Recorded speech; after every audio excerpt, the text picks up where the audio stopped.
When I turned 10 years old, I started dabbling with drugs and alcohol and smoking cigarettes, and it was all because it started with depression. Cutting myself was where I resorted to first, and then eventually I found other ways to deal with my depression.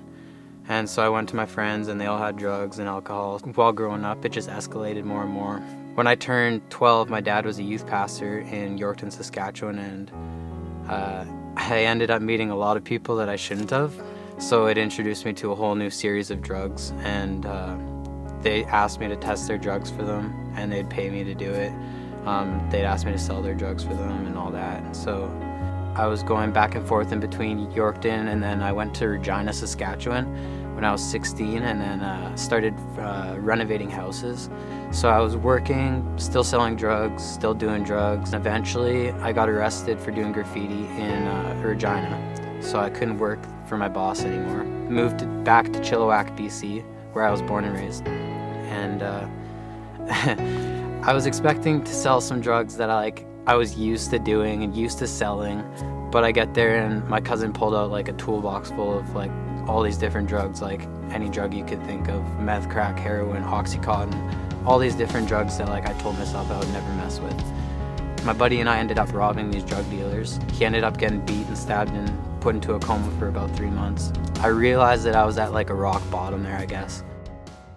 Yeah, I ended up going to Teen Challenge, and then just last year I spent my whole life in Teen Challenge that year.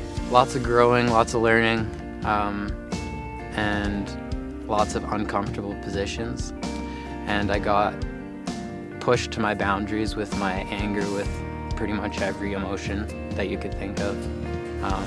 We did dorm prayers like every night, and we would have to talk about like what we're learning kind of. And that was like always my answer, love.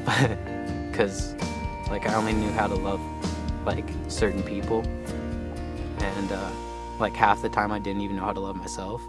And throughout the year it was obviously like I learned a lot on how to love and how to learn how to love God. But it's an everyday struggle. He's been there the whole time. Most of the time I didn't realize it because I was too focused in on the drugs, but everyone around me seen it, so I know that he was there.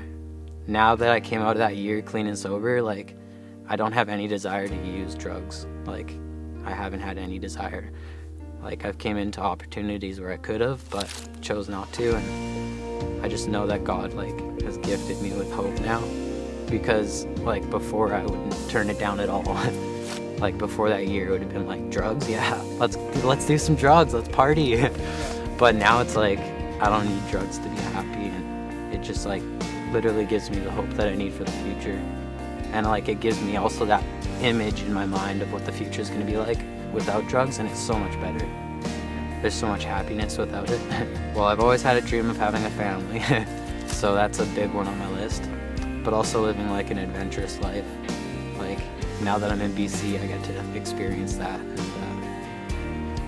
I want to live with God, but it's so hard for me. I don't know why, but like it's something that I struggle with a lot, and something that obviously I'm here to work on, right?